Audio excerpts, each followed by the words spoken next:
పట్టణంలోని 30, 31, 32 వార్డుల్లో ఉదయం నుంచి మున్సిపాలిటీ అధికారులతోటి స్థానిక ప్రజాప్రతినిధులు 3 పార్టీల నాయకులు క్షేత్రస్థాయిలో మేము పర్యటిస్తూ ఉన్నాం.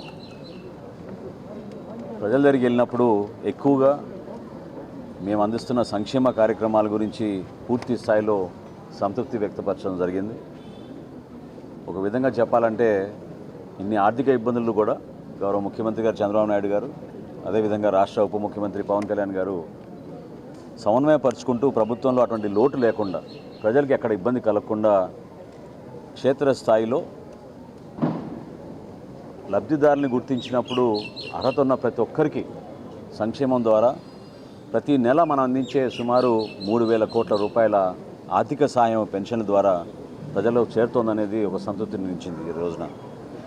అదేవిధంగా అభివృద్ధి కార్యక్రమాల్లో క్షేత్రస్థాయిలో ఉన్న రోడ్ల విషయంలో కానివ్వండి, సైడ్ కాలువల విషయంలో కానివ్వండి, మరమ్మతులు చేయాల్సిన ప్రాంతాల్లో ప్రజలు మా దృష్టికి తీసుకొచ్చినప్పుడు ఆల్రెడీ మేము ఒక ప్రణాళిక సిద్ధం చేసుకుని ఈ 31వ వార్డు అమరావతి ప్లాట్స్లోనూ, అదేవిధంగా 30 వార్డులో గతంలో చేపట్టిన కొన్ని ప్రధానమైన కాలువలు, స్టామ్ వాటర్ డ్రైన్ ఏదైతే మనం చేసామో చెంచుపేట బ్రిడ్జ్ దగ్గర నుంచి మనం జేఎంజే కాలేజ్ వరకు, వీటన్నిటిని కూడా ఇంకా మౌలిక సదుపాయాలు కల్పించాలని తపంతో పనిచేస్తున్న వివిధ శాఖల్ని సమన్వయపరుచుకుంటూ ముందుకు వస్తూ ఉన్నాం.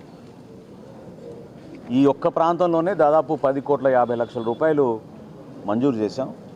వర్కులు వివిధ దశలో ఉన్నాయి.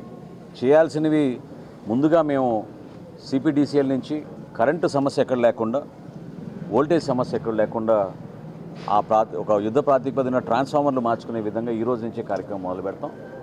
అదేవిధంగా వీధి దీపాల కొరత ఎక్కడ లేకుండా ఈ ప్రాంతంలో కూడా కొంతమంది మా దృష్టికి తీసుకొచ్చారు. మహిళలు ప్రత్యేకంగా కొన్ని సమస్యలు వీధి దీపాల గురించి తెచ్చినప్పుడు ఇమ్మీడియట్గా వాటిని కూడా తీసుకెళ్లే విధంగా మనం ముందుకెళ్తాం. వీటితో పాటు ప్రజలు ఏదైతే కోరుకుంటున్నారో మౌలిక సదుపాయాల కల్పనలో ప్రత్యేకంగా అమరావతి ప్లాట్స్లో 3 పార్కుల నిర్మాణం, ఆ పార్కులతో పాటు వీలైతే అక్కడ పిల్లలకి ప్లే గ్రౌండ్ కూడా ఏర్పాటు చేసి వారికి మౌలిక సదుపాయాలు కల్పించాలని ఒక ప్రయత్నం చేస్తున్నాం. ఈ కార్యక్రమం అయిన తర్వాత అన్నా క్యాంటీన్కి వెళ్ళి అక్కడ ప్రతిరోజు భోజనం ఏర్పాటు ఎట్లా ఉన్నాయి, వాళ్ళతో పాటు భోజనాలు చేసి అక్కడ కూడా వాస్తవ పరిస్థితులు తెలుసుకోవడానికి తప్పకుండా ఒక ప్రయత్నం చేస్తాం. రాజకీయంగా కూటమి మేము 3 పార్టీలు కూడా సమన్వయపరుచుకుంటూ ఎక్కడ కూడా ఎటువంటి గ్యాప్ లేకుండా ఎన్డీఏలో మేము భాగస్వాములుగా ఒక బాధ్యతతోటి గౌరవ ముఖ్యమంత్రి గారు, గౌరవ ఉప ముఖ్యమంత్రి గారు, అదేవిధంగా కేంద్రంలో నరేంద్ర మోడీ గారి నాయకత్వంలో నిధుల విషయంలో ఎక్కడ కొరత లేకుండా మేము చేస్తున్న కార్యక్రమాల్లో భాగంగా రాబోయే రోజుల్లో స్థానిక సంస్థల ఎన్నికలు కూడా సిద్ధమవుతూ ఉన్నాం. ఈ కోణం నుంచి మనం చూసినప్పుడు ప్రతి ఒక్కరికి ఒక అవకాశం కల్పించే విధంగా, ఎక్కడైతే స్థానికంగా నాయకత్వం ఉందో ఆ నాయకత్వాన్ని బలోపేతం చేసే విధంగా ఇక్కడ ఒక మాట మాత్రం నేను మీ దృష్టికి తీసుకొస్తున్నాను. ఎందుకంటే ఉదయం నుంచి చాలామంది నన్ను ఫోన్లు చేసి అడిగారు, ఒక పత్రికా వార్తలు వచ్చినాయని. వివిధ మాధ్యమాల్లో కానివ్వండి, పత్రికల్లో వచ్చిన విషయం కానివ్వండి, పవన్ కళ్యాణ్ గారు రాష్ట్ర ప్రజలను దృష్టిలో పెట్టుకుని సార్వత్రిక ఎన్నికలప్పుడు అవసరమైతే మనం తగ్గుదాం, ఏ ప్రాంతంలో మన అభ్యర్థులు ఉన్నారో పార్లమెంట్లో కానివ్వండి, శాసనసభలో కానివ్వండి, వాళ్ళందరికీ కూడా పోటీ చేసే అవకాశం ప్రతి ఒక్కరికి ఈ సందర్భంలో కల్పించలేకపోతామేమో, కానీ రాబోయే రోజుల్లో పార్టీని బలోపేతం చేసుకుంటూ ముందుకెళ్దాం. 2024లో జరిగిన ఎన్నికలు మాత్రం ఓటు చీలనివ్వం అనే మాట ఆయన ఇచ్చినందుకు దాన్ని గౌరవించుకుంటూ ఎక్కడ కూడా పొరపాటు లేకుండా ఆయన నిలబడ్డారు.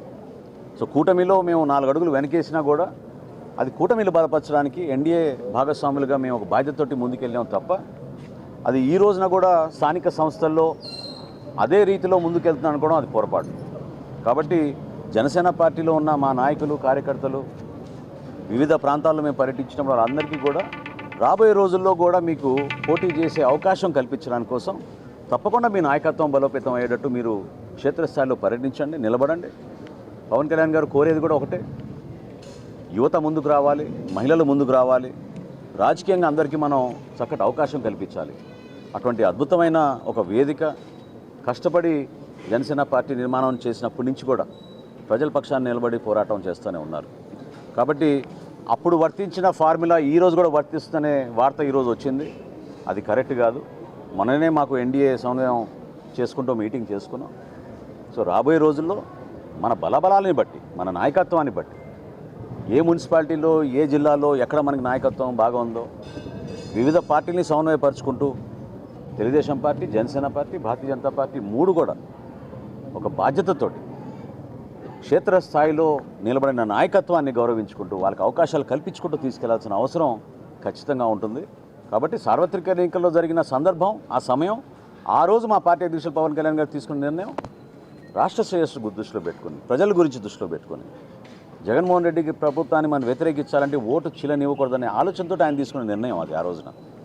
ఈ రోజున తప్పకుండా క్షేత్రస్థాయిలో మనం పర్యటిస్తున్నప్పుడు జనసేన పార్టీ నాయకుల, కార్యకర్తల ఆవేదనలు, వివిధ పార్టీల ఆవేదన కూడా మనం అర్థం చేసుకుని మన బలాబలాలను చెక్ చేసుకొని ప్రొఫెషనల్ రీతిలో నాయకత్వాన్ని పెంచుకునే విధంగా, ప్రజలకి మరింత చొరవగా మనం పనిచేసుకునే విధంగా, అభివృద్ధి కార్యక్రమాలు ఎక్కడ కూడా వెనకడుగు వేయకుండా స్పెషల్ ఫండ్స్ కూడా క్రియేట్ చేస్తామని మన ముఖ్యమంత్రి గారు చెప్పారు. ప్రతి నియోజకవర్గంలో, ప్రతి మున్సిపాలిటీలో కూడా వీటన్నిటిని మనం బేస్ చేసుకుని రాబోయే రోజుల్లో ఎన్నికలకు సిద్ధమయ్యే విధంగా మనందరం కూడా మన పార్టీ అధ్యక్షులు పవన్ కళ్యాణ్ గారు చెప్పినట్టుగా, అదేవిధంగా అక్కడ తెలుగుదేశం పార్టీ అధ్యక్షుడు చంద్రబాబు నాయుడు గారు, భారతీయ జనతా పార్టీ నుంచి నరేంద్ర మోడీ గారు ఇచ్చిన సూచనలతోటి రాష్ట్రాన్ని మరింత అభివృద్ధి చేసుకుంటూ ముందుకెళ్దామని ఈ సందర్భంగా తెలుసుకుంటున్నాను.